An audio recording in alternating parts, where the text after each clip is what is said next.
Hello everybody and welcome.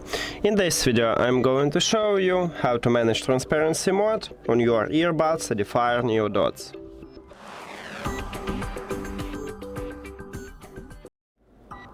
You have to start by using EDIFIER Connex application. And we need to use the application to change it, because we can enable or disable transparency mode by gesture, but we cannot manage it. So open this application, and of course you need to add these earbuds to the app. Then, right here at the first line, we have noise cancellation controls.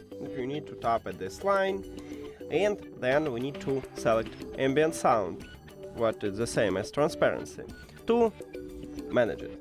And right here we can change transparency level. By default it's 0.1, and you can increase this level by move this dot to the right, or you can lower the level by move this dot to the left. It's up to you. I recommend it to just try and hear the difference between them. I like maximum here, so I set this way. And that's it.